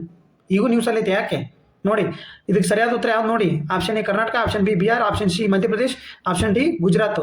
ನೋಡಿ ಯಾವ್ದು ಸರಿಯಾದ ಉತ್ತರ ಇದಕ್ಕೆ? ಯಾವ್ದು ಸರಿಯಾದ ಉತ್ತರ ಆಗುತ್ತೆ ಹಾಗಾದ್ರೆ? ನೋಡಿ ಸರಿಯಾದ ಉತ್ತರ ಬಂದ್ಬಿಟ್ಟು ಸ್ನೇಹಿತರೆ ಆಪ್ಷನ್ ಬಿ ಬಿಹಾರ್ ಆಗಿರುತ್ತೆ. ನೋಡಿ ಬಿಹಾರ್ ಸರಿಯಾದ ಉತ್ತರ. ಎದಕ್ಕೆ ಕೈಮೂರು ವನ್ಯಜೀವಿ ಧಾಮ ಎದಕ್ಕೆ ನ್ಯೂಸಲ್ಲಿ ಐತಂದರೆ, ಇವರು ಇತ್ತೀಚೆಗೆ ಏನು ಮಾಡ್ತಿದ್ದಾರೆ, ಇಲ್ಲಿ ವನ್ಯಜೀವಿ ಧಾಮ ಐತಲ್ಲ ಇದನ್ನ ಟೈಗರ್ ರಿಸರ್ವ್ ಇವರಿಗೆ ಸೇರಿಸ್ತಾ ಇದ್ದಾರೆ ಸ್ನೇಹಿತರು. ಹುಲಿ ಅಭಯಾರಣ್ಯ ಆಗಿ ಸೇರಿಸೋಕ್ಕೆ ಇವರು ಪ್ರಸ್ತಾವನೆಯನ್ನು ಸಲ್ಲಿಸಿದ್ದಾರೆ. ಎದಕ್ಕೆ? ಕೇಂದ್ರ ಸರ್ಕಾರಕ್ಕೆ. ನೋಡಿ ಇಲ್ಲಿ ಕೈಮೂರು ವನ್ಯಜೀವಿ ಅಭಯಾರಣ್ಯವು ಹುಲಿ ಮೀಸಲು ಪ್ರದೇಶವೆಂದು ಘೋಷಿಸುವ ಪರಿಷ್ಕೃತ ಪ್ರಸ್ತಾವನೆಯನ್ನು ಬಿಹಾರ್ ಸರ್ಕಾರ ಅನುಮೋದಿಸಿದ್ದಾರೆ. ಇವರು ಅಂದರೆ ಕೇಂದ್ರಕ್ಕೆ ಕಳಿಸಿರ್ತಾರೆ. ರಾಜ್ಯಸಭೆಯಲ್ಲಿ ವಿಧಾನಸಭೆಯಲ್ಲಿ ಅನುಮೋದಿಸಿ ಕೇಂದ್ರದ ಲೋಕಸಭೆಗೆ ಕಳಿಸಿರ್ತಾರೆ. ಅದಕ್ಕೋಸ್ಕರ ನ್ಯೂಸಲ್ಲಿ ಐತೆ ಸ್ನೇಹಿತರದು. ಈ ಪ್ರಸ್ತಾವನೆಯನ್ನು ಅಂತಿಮವಾಗಿ ಅನುಮತಿಯಾಗಿ ರಾಷ್ಟ್ರೀಯ ಹುಲಿ ಸಂರಕ್ಷಣಾ ಪ್ರಾಧಿಕಾರ NTCA national tiger corporation authority ಇದು NTCA ಕಳಿಸಲಾಗಿದೆ. ಕೈಮೂರು ವನ್ಯಜೀವಿ ಅಭಯಾರಣ್ಯವು ಬಿಹಾರದ ಅತಿ ದೊಡ್ಡ ಅಭಯಾರಣ್ಯವಾಗಿದೆ. ನೋಡಿದು ಹಂಗಾರೆ ಬಿಹಾರದ ಅತಿ ದೊಡ್ಡ ಅಭಯಾರಣ್ಯ ಅಂತಂದರೆ ಕೈಮೂರು. ಶ್ರೀಮಂತ ವೈವಿಧ್ಯ ದಟ್ಟವಾದ ಕಾಡುಗಳನ್ನು ಹೊಂದಿದೆ ಸ್ನೇಹಿತರೆ. ಇದು ಕೈಮೂರು ಶ್ರೇಣಿ ಒಳಗಿನ ಕೈಮೂರು ಮತ್ತು ರೋಹಸ್ತಾ ಜಿಲ್ಲೆಗಳನ್ನು ಒಳಗೊಂಡೈತೆ. ನೋಡಿ ಕೈಮೂರು ಶ್ರೇಣಿ ಅಂತಂದರೆ ಕೈಮೂರು ಮತ್ತು ರೋಹಸ್ತಾ ಜಿಲ್ಲೆಗಳನ್ನು ಒಳಗೊಂಡೈತೆ. ಇಷ್ಟು ನೆನ್ಪಿಟ್ಕೊಳ್ಳಿ. ನಾ ಏನಿದೆ ಇಷ್ಟು ನೆನ್ಪಿಟ್ಕೊಂಡ್ಬಿಡಿ ನೀವು ಸಾಕು. ನೆಕ್ಸ್ಟ್ ಕ್ವಶನ್ ನೋಡಿ, 29ನೇ ರಾಷ್ಟ್ರೀಯ ಕ್ರೀಡಾ ಕ್ಲೈಂಬಿಂಗ್ ಚಾಂಪಿಯನ್. ನೋಡಿ ಕ್ಲೈಂಬಿಂಗ್ ಚಾಂಪಿಯನ್ಶಿಪ್ 2025 ಯೂತ್ ಗರ್ಲ್ಸ್ 17 ವರ್ಷದೊಳಗಿನ ವಿಭಾಗದ ಚಿನ್ನ ಪದಕ ಗೆದ್ದವರು ಯಾರು? ದೆಹಲಿ ಒಳಗೆ ನಡೀತು. Option A Sakshi Singh, option B Ayushi Agarwal, option C Kavita Sinha, option D Amira Khosla. ಯಾವುದು ಸರಿಯಾದ ಉತ್ತರ? ಅಮೀರಾ ಖೋಸ್ಲಾ. ನೋಡಿ ಇಲ್ಲಿ ಎಕ್ಸ್ಪ್ಲನೇಷನ್ ನೋಡಿ ಸ್ನೇಹಿತರೆ. 14 ವರ್ಷದ ಅಮೀರಾ ಖೋಸ್ಲಾ 17 ವರ್ಷದ ಒಳಗಿಂದಿದ್ದು ಕ್ರೀಡೆ. ಇವ್ರಿಗೆ 14 ವರ್ಷ. ಡಿಸೆಂಬರ್ 26-29 ಬೆಂಗಳೂರಿನಲ್ಲಿ ನಡೆದ 29ನೇ ರಾಷ್ಟ್ರೀಯ ಕ್ರೀಡಾ ಕ್ಲೈಂಬಿಂಗ್ ಚಾಂಪಿಯನ್ಶಿಪ್ 2022 ಯೂತ್ ಗರ್ಲ್ಸ್ 17 ವರ್ಷಗಿನ ವಿಭಾಗದಲ್ಲಿ ಚಿನ್ನ ಗೆದ್ರು. ಹಂಗಾರೆ ಇದೆಷ್ಟು 29ನೇದಿದು. ಹಂಗಾರೆ 28ನೇದಲ್ಲಿ ನಡೀತು ದೆಹಲಿ. ಕನ್ಫ್ಯೂಸ್ ಮಾಡ್ಕೋಬೇಡ್ರಿ, ನಾಳೆ ದೆಹಲಿ ಅಂತ ಹೇಳಿದೆ. 28ನೇ ದೆಹಲಿ, 29ನೇ ದೆಹಲಿ ಬೆಂಗಳೂರಿನಾಗ. ನೋಡಿ 20ನೇ ರಾಷ್ಟ್ರೀಯ ಕ್ರೀಡಾ ಕ್ಲೈಂಬಿಂಗ್ ಗೊತ್ತಾ? ನೆನ್ಪಿಟ್ಕೊಳ್ಳಿ. ನೆಕ್ಸ್ಟ್ ಕ್ವಶನ್ ನೋಡಿ, ಅಮೆಜೋನಿಯನ್ ಕೊಂಡಿ ಇಲ್ಲದ ಜೇನುನೊಣಗಳು ಇತ್ತೀಚೆಗೆ ಯಾವ ದೇಶದಿಂದ ಕಾನೂನು ಹಕ್ಕುಗಳನ್ನು ಪಡೆದ ವಿಶ್ವ ಮೊದಲ ಕೀಟವಾಗಿದೆ? ಅಂದರೆ ಅಮೆಜೋನಿಯನ್ ಅಂದರೆ ಅಮೆಜಾನ್ ಕಾಡುಗಳು. ಅಮೆಜಾನ್ ಕಾಡುಗಳಲ್ಲಿ ಕೊಂಡಿ ಇಲ್ಲದ ಜೇನುನೊಣಗಳು ಅಂದರೆ ಈಗ ನಮ್ಮ ಕೊಂಡಿ ಮುಖಾಂತರ ಕಸ್ತಿದ್ವಲ್ಲ, ಕೊಂಡಿ ಇಲ್ಲದ ಜೇನು ಇತ್ತೀಚೆಗೆ ಯಾವ ದೇಶದಲ್ಲಿ ಕಾನೂನು ಹಕ್ಕುಗಳನ್ನು ಪಡೆದ ವಿಶ್ವದ ಮೊದಲ ಕೀಟಕ್ಕೆ ಅನುಮತಿ ಕೊಟ್ಟಾರೆ? ಯಾವ ದೇಶ? ಹಂಗಾರೆ option A Peru, option B Colombia, option C Ecuador, option D Brazil. ಇವೇನು ಅಮೆಜಾನ್ ಫಾರೆಸ್ಟ್ನ ಹೊಂದಿರತಕ್ಕಂಥ ದೇಶಗಳು ಸ್ನೇಹಿತರೆ. ಅಮೆಜಾನ್ ಫಾರೆಸ್ಟ್ನ ಹೊಂದಿರತಕ್ಕಂಥ ಅತಿ ಹೆಚ್ಚಿರೋದು ಬ್ರೆಜಿಲು ಮತ್ತು ಇಕ್ವೆಡಾರ್ದಲ್ಲಿ ಅಮೆಜಾನ್ ಫಾರೆಸ್ಟು. ಹಂಗಾರೆ ಇದಕ್ಕೆ ಸರಿಯಾದ ಉತ್ತರ ಬಂದ್ಬಿಟ್ಟು ಸ್ನೇಹಿತರೆ ಪೇರು. ನೋಡಿ ಪೇರುನೇ ಕೊಂಡಿರ್ತಕ್ಕಂಥ ಜೇನುನೊಣಕ್ಕೆ ಮಾನ್ಯತೆ ಮಾಡಿದೆ. ನೋಡಿ ಇಲ್ಲಿ ಎಕ್ಸ್ಪ್ಲನೇಷನ್ ನೋಡಿ ಸ್ನೇಹಿತರೆ, ಯಾವ ಜಾತಿ ಏನು ಅಂತೇಳಿ. ಅಮೆಜೋನಿಯನ್ ಕೊಂಡಿ ರಹಿತ ಜೇನುನೊಣ ಹಕ್ಕುಗಳನ್ನು ಪಡೆದ ವಿಶ್ವದ ಮೊದಲ ಕೀಟ ಆಗೈತೆ. ಇದಾಗಾದ್ರೆ ಇದು ಕೀಟ ಮೊದಲ ಕೊಂಡಿ ರಹಿತ ಜೇನುನೊಣಗಳ ಕಾನೂನು ಹಕ್ಕನ್ನು ಪಡೆದ. ಇನ್ನು ಕಾನೂನು ಹಕ್ಕನ್ನು ಬಟ್ ಜೇನುನೊಣಗಳಲ್ಲಿ ಕಾನೂನು ಹಕ್ಕನ್ನು ಪಡೆದ ಕೀಟ ಯಾವುದಂದ್ರೆ ಯಾವುದು? ಕೊಂಡಿ ಇಲ್ಲದ ಜೇನುನೊಣ. ಇದು ಪೇರುವಿನ ಸ್ಥಳೀಯ ಪುರಸಭೆಗಳನ್ನು ಅಂಗೀಕರಿಸಿದ ಒಂದು ಹೆಗ್ಗುರುತು. ಸುಗ್ರೀವಾಜ್ಞೆ ಮೂಲಕ ಈ ನಿರ್ಧಾರವನ್ನು ಪಡೆದುಕೊಂಡೆ. ಸುಗ್ರೀವಾಜ್ಞೆ ಅಂದರೆ ಅಲ್ಲಿ ಅಧ್ಯಕ್ಷರು ಹೊರತಕ್ಕಂಥ ಆಜ್ಞೆಗಳು ಸುಗ್ರೀವಾಜ್ಞೆ ಅಂತ ಕರೀತಾರೆ. ಕಾನೂನು ಅವುಗಳ ಅಸ್ತಿತ್ವ, ಬದುಕುಳಿಯಲು ಮತ್ತು ಅಭಿವೃದ್ಧಿ ಒಂದು ಹಕ್ಕನ್ನು ಗುರುತಿಸುತ್ತದೆ. ಈ ಹಂತವು ಅಮೆಜಾನ್ ಮಳೆಗಾಡಿನ ಪರಿಸರ ವ್ಯವಸ್ಥೆಯಲ್ಲಿ ಪರಾಗಸ್ಪರ್ಶಗಳಿಗೆ ಅವುಗಳು ನಿರ್ಣಾಯಕವಂತ. ಎದಕ್ಕೆ ಮಾಡಿದ್ರು ಅಂದ್ರೆ ಇವು ಅಲ್ಲಿ ಅಮೆಜಾನ್ ಬೆಳಿಬೇಕಾದ್ರೆ ಪರಾಗಸ್ಪರ್ಶ ಆಗಲೇಬೇಕು. ಪರಾಗಸ್ಪರ್ಶದಲ್ಲಿ ಪ್ರಮುಖ ಪಾತ್ರವನ್ನು ವಹಿಸ್ತಾರೆ ಸ್ನೇಹಿತರೆ. ಅದಕ್ಕೋಸ್ಕರ ಇವಕ್ಕೆ ಕಾನೂನು ಮಾನ್ಯತೆಯನ್ನು ಹಕ್ಕನ್ನು ಕೊಟ್ಟಿದ್ದಾರೆ ಸ್ನೇಹಿತರೆ. ನೆಕ್ಸ್ಟ್ ಕ್ವಶನ್ ನೋಡಿ, ಇತ್ತೀಚೆಗೆ ಚಳಿಗಾಲದಲ್ಲಿ ಬಿರುಗಾಳಿ ಎಂಜ್ರಾ, ಯಾವುದು ಬಿರುಗಾಳಿ ಎಂಜ್ರಾ ಯಾವ ದೇಶವನ್ನು ಅಪ್ಪಳಿಸಿತು? ಬಿರುಗಾಳಿ ಎಂಜ್ರಾ ಅಂದರೆ ಎಂಜ್ರಾ ಸೈಕ್ಲೋನ್ ಅಂತ ಕರೀತಾರೆ ಸ್ನೇಹಿತರೆ. ಎಂಜ್ರಾ ಸೈಕ್ಲೋನ್ ಅಥವಾ ಎಂಜ್ರಾ ಬಿರುಗಾಳಿ, ಎಂಜ್ರಾ ಸೈಕ್ಲೋನ್ ಅಂತ ನೆನ್ಪಿಟ್ಕೊಳ್ಳಿ. ಯಾವುದು? Option A France, option be united States, option C Russia, option D United Kingdom. ಇದಕ್ಕೆ ಸರಿಯಾದ ಉತ್ತರ ಬಂದ್ಬಿಟ್ಟು ಸ್ನೇಹಿತರೆ ಯುನೈಟೆಡ್ ಸ್ಟೇಟ್ಸ್ ಆಗಿರುತ್ತೆ. ಅಂದರೆ USA ಅಮೇರಿಕಾ. ನೋಡಿ ಇದಕ್ಕೆ ಸರಿಯಾದ ಉತ್ತರ ಬಂದ್ಬಿಟ್ಟು ಅಮೇರಿಕಾ. ನೋಡಿ ಇಲ್ಲಿ ಎಕ್ಸ್ಪ್ಲನೇಷನ್ ನೋಡಿ. United States of America USA ದಾಂತ ಚಳಿಗಾಲದಲ್ಲಿ ಬಿರುಗಾಳಿ ವಿಂಟರ್ ಸ್ಟ್ರಾಮ್ಸ್ ಎಂಜ್ರಾ ಎಂಬ ಬಾಂಬ್ ಸ್ಫೋಟಕ, ಅಂದರೆ ವಿಂಟರ್ ಸ್ಟ್ರಾಮ್ ಎಂಜ್ರಾ ಎಂಬ ಬಾಂಬ್ ಸ್ಫೋಟಕ ಅಂದರೆ ಬಾಂಬ್ ಸೈಕ್ಲೋನ್ ಥರ ಕರಿತೀವಿ. ಬಾಂಬ್ ಥರ ಇದೇನೋ ಅಪ್ಪಳಿಸಿತ್ತು. ವೇಗವಾಗಿ ತೀವ್ರಗೊಳ್ಳುತ್ತೆ. ಹಿಮಪಾತಗಳು, ಬಲವಾದ ಗಾಳಿ ಮತ್ತು ವಿದ್ಯುತ್ ಕಡಿತದೊಂದಿಗೆ 58 ಮಿಲಿಯನ್ಗಿಂತಲೂ ಹೆಚ್ಚು ಜನರು ಇದು ಚಳಿಗಾಲದಲ್ಲಿ ಅಸ್ತವ್ಯಸ್ತಗೊಂಡಿದ್ದಾರೆ ಸ್ನೇಹಿತರೆ. ಇದು 24 ಗಂಟೆ ಒಳಗಡೆ ವಾತಾವರಣದ ಒತ್ತಡ ತೀವ್ರವಾಗಿ ಕಡಿಮೆ ಆದಾಗ ಬಾಂಬ್ ಸೈಕ್ಲೋನು ಉಂಟಾಗುತ್ತೆ. ಅಂದರೆ 24 ಗಂಟೆಗಳಲ್ಲಿ ಏನು ಅತಿಯಾದ ವಾತಾವರಣ ಕಡಿಮೆ ಆಗುತ್ತೆ ಅಲ್ಲಿ, ಅದಕ್ಕೋಸ್ಕರ ಬಾಂಬ್ ಸೈಕ್ಲೋನು ಕ್ರಿಯೇಟ್ ಆಗುತ್ತೆ ಅಂತ ಹೇಳ್ತಾರೆ ಸ್ನೇಹಿತರೆ. ನೋಡಿ ಸ್ನೇಹಿತರೆ, ಜನವರಿ 4 ಇಂದಿನ ಪ್ರಚಲಿತ ಘಟನೆ ಇದನ್ನು ನೋಡೋದಾದರೆ ಇಂದು ದೃಷ್ಟಿಹೀನದ ವ್ಯಕ್ತಿಗಳ ಸಂವಹನ ಮಾಧ್ಯಮ ವಿಶ್ವ ಬ್ರೈಲ್ ದಿನ. ಹಂಗಂದ್ರೆ ಜನವರಿ 4 ಯಾವುದು? ಜನವರಿ 4 ವಿಶ್ವ ಬ್ರೈಲ್ ದಿನ. ಇದು ಬ್ರೈಲ್ ಲಿಪಿ ಅಂದರೆ ಏನಂದ್ರೆ ಇದು ದೃಷ್ಟಿಹೀನರಿಗಾಗಿರುವ ಒಂದು ಸ್ಪರ್ಶ ಸಂಕೇತ ಲಿಪಿಯಾಗಿದ್ದು ಇದರಲ್ಲಿ 6 ಉಬ್ಬಿದ ಮತ್ತು ಚುಕ್ಕೆಗಳು ಬಳಸಿ ಅಕ್ಷರಗಳನ್ನು, ಸಂಖ್ಯೆಗಳು ಮತ್ತು ಸಂಗೀತ ಸಂಖ್ಯೆಯನ್ನು ಗುರುತಿಸಲಾಗಿದೆ. 6 ಸಂಖ್ಯೆಯನ್ನು ಹೊಂದಿರ್ತವೆ. ವಿಶ್ವ ಬ್ರೈಲ್ ಲಿಪಿಯಾದ ದಿನ ಜನವರಿ 4. ಇದು ಯಾವ ಥರ ಅಂಕಿಗಳಂತ 6 ಉಬ್ಬಿದ ಅಂಕಿಗಳನ್ನು ಹೊಂದಿರ್ತೈತೆ ಸ್ನೇಹಿತರೆ. ನೆಕ್ಸ್ಟ್ ನೋಡೋಣ. ನೋಡಿ ಇಂಪಾರ್ಟೆಂಟ್ ನೋಡಿ, ಇಲ್ಲಿ ಸಾವಿತ್ರಿ ಬಾಪುಲೆ ಅವರ ಜೀವನ ಚಿತ್ರ ನೋಡಿ. ಯಾವಾಗ ಅವರ ದಿನವನ್ನು ಯಾವಾಗ ಆಚರಿಸಿ ಮಾಡಿದ್ದೀವಿ ಹೇಳಿ ನಾವು? ಜನವರಿ 3 ನಾವೇನಂತ ಕರಿತೀವಿ? ಬಾಲಿಕಾ ದಿನ ಅಂತ ಕರಿತೀವಿ. ಅದಕ್ಕೋಸ್ಕರ ಯಾರ್ದ ಸ್ಮರಣಾರ್ಥವಾಗಿ ಯಾವುದು? ಸಾವಿತ್ರಿಬಾ ಫುಲೆ ಅವ್ರದ್ದು. ಇವರು ಶಿಕ್ಷಣ, ಬೆಳಕು, ಸಮಾನತೆ ಯೋಧೆ ಇವರು. ಇವರು ಇತಿಹಾಸ ಪುಟದಲ್ಲಿ, ನಮ್ಮ ಇತಿಹಾಸ ಪುಟದಲ್ಲಿ ಸಾವಿತ್ರಿಬಾ ಫುಲೆ ಹೆಸರು ಚಿನ್ನದ ಅಕ್ಷರದಲ್ಲಿ ಬರೆದಿಟ್ಟಾಗಿತ್ತು. ಇವರು 19ನೇ ಶತಮಾನದ ಕತ್ತಲೆ ಮಹಿಳಾ ಶಿಕ್ಷಣವನ್ನು, ದೀಪವನ್ನು ಬೆಳಗಿಸ್ತಕ್ಕಂಥ ಮಹಿಳೆ ಆಗಿರ್ತಾರೆ ಸ್ನೇಹಿತರೆ. ಇವರು ಧೈರ್ಯ, ಇವ್ರದ್ದು ಸಾಹಸ, ವೀರಗಾಥೆ, ಇವರು ಭಾರತದ ಅತಿ ಮುಖ್ಯವಾಗಿ ಕೊಡುಗೆ ನೀಡಿರ್ತಾರೆ ಸ್ನೇಹಿತರೆ ಭಾರತಕ್ಕೆ ಇವರು. ಹಂಗಾದ್ರೆ ಇವರು ಬಾಲ್ಯದ ಬೀದಿ ಬದುಕು ಕನಸುಗಳ ಆರಂಭ ಯಾವ ಥರದಿಂದ ಸ್ಟಾರ್ಟ್ ಆದವು? ಇವ್ರದ್ದು ಬಾಲ್ಯ ಹೆಂಗಿತ್ತು? ಸಾವಿತ್ರಿಬಾ ಫುಲೆ ಅವರು 1831ರಲ್ಲಿ ಜನವರಿ 3ರಂದು ಮಹಾರಾಷ್ಟ್ರ ಸಾತಾರ್ ಜಿಲ್ಲೆಯ ನೈಗಾಮ್ ಗ್ರಾಮದಲ್ಲಿ ಜನಿಸಿದರು.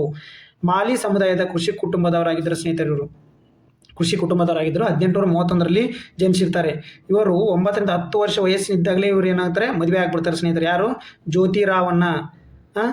ಇವರು ಏನು ಸಾಮಾಜಿಕ ಸುಧಾರಕರಾಗಿರ್ತಾರೆ ಜ್ಯೋತಿರಾವ್ ಅವರು. ಇವ್ರ ಹೆಸರು ಸಾವಿತ್ರಿಬಾಯಿ ಫುಲೆ ಅಂದರೆ ಅವ್ರದ್ದು ಸರ್ನೇಮ್ ಆಗಿರ್ತಾರೆ. ಇವರು ನಂತರ ಪುಣೆಯಲ್ಲಿ ನಾರ್ಮಲ್ ಸ್ಕೂಲ್ ಮತ್ತು ಅಹಮದ್ನಗರದ ಮಿಷನರಿ ಸಂಸ್ಥೆ ತರಬೇತಿ ನೀಡಿದರು. ಅಂದರೆ ಇವರು ತರಬೇತಿ ನೀಡಿದ್ದಾರೆ ಇಲ್ಲಿ ಅಹಮದ್ ಸಂಸ್ಥೆ ಮಿಷನರಿಯಲ್ಲಿ. ಇವರ ಶಿಕ್ಷಣ ಕ್ರಾಂತಿಯನ್ನು ನೋಡೋದಾದರೆ ಇವರು 1848ರಲ್ಲಿ ಜ್ಯೋತಿರಾವ್ ದಂಪತಿಗಳು ಪುಣೆ ಬಿಡೇವಾಡದಲ್ಲಿ ಭಾರತದ ಮೊದಲ ಬಾಲಿಕೆಯರ ಶಾಲೆಯನ್ನು ತೆಗೆದರು ಸ್ನೇಹಿತರೆ. ನೆನ್ಪಿಟ್ಕೊಳ್ಳಿ, ಇಲ್ಲಿ ಮಾರ್ಕ್ ಮಾಡ್ತಾ ಇದ್ದೀನಿ ನೋಡಿ, ಇಲ್ಲಿ ಇಷ್ಟು ನೆನ್ಪಿಟ್ಕೊಳ್ಳಿ. ಎಷ್ಟು? 1848ರಲ್ಲಿ ಸಾವಿತ್ರಿಬಾಯಿ ಮತ್ತು ಜ್ಯೋತಿರಾವ್ ದಂಪತಿಗಳು ಭಾರತದ ಮೊದಲ ಬಾಲಿಕೆಯರ ಶಾಲೆ ಎಲ್ಲಿ ತೆಗೆದ್ರಂಗಂದ್ರೆ ಪುಣೆಯ ಬಿಡೇವಾಡದಲ್ಲಿ ತೆಗೆದ್ರು ನೋಡು ಸ್ನೇಹಿತರೆ. ಇವರು ಯಾರು? ಜ್ಯೋತಿರಾವ್ ಬಾಪುಲೆ ಮತ್ತು ಸಾವಿತ್ರಿಬಾ ಫುಲೆ ಮತ್ತು ಜ್ಯೋತಿರಾವ್ ಫುಲೆ. ಇವರು 1851 ಹೊತ್ತಿಗೆ 3 ಶಾಲೆಗಳನ್ನು ತೆಗೆದರು. 150 ವಿದ್ಯಾರ್ಥಿಗಳು, ಒಟ್ಟು 18 ಶಾಲೆಗಳನ್ನು ಸ್ಥಾಪಿಸಿದರು. ಅವರು ದಲಿತ ಹಿಂದುಳಿದ ಸಮುದಾಯ ಶಿಕ್ಷಣವಾಗಿ ದುಡಿದರು. ಹಂಗಾರೆ 1857ರಲ್ಲಿ ಇವರು ಭಾರತೀಯ ಕ್ರಾಂತಿಯ ನಂತರ ಹಣಕಾಸು ಕೊರತೆಯಿಂದ ಕಲಿತ ಶಾಲೆಗಳನ್ನು ಮುಚ್ಚಿದರು. ಒಂದಿಷ್ಟು ಶಾಲೆಗಳನ್ನು ಮುಚ್ಚಿಬಿಟ್ರು ಆರ್ಥಿಕ ಬಿಕ್ಕಟ್ಟಿನಿಂದ. ಹಾಗಾಗಿ ಸಮಾಜ ಸುಧಾರಣೆಕ ಸಾರಥಿಯಂತೆ ಹಕ್ಕುಗಳ ಹೋರಾಟ ಇವರು. ಸಾವಿತ್ರಿಬಾ ಫುಲೆ ಶಿಕ್ಷಣವಲ್ಲದೆ ಇವರೇನೋ ಹಕ್ಕುಗಳ ಹೋರಾಟಕ್ಕೂ ಇದು ಮಾಡಿದರೆ. ಅವರು 1851ರಲ್ಲಿ ಸೇವಾ ಮಂಡಲವನ್ನು ಸ್ಥಾಪಿಸಿದರು ನೋಡಿ ಸ್ನೇಹಿತರು. ಅವರು 1851ರಲ್ಲಿ ಸೇವಾ ಮಂಡಲ ಸ್ಥಾಪಿಸಿದರು.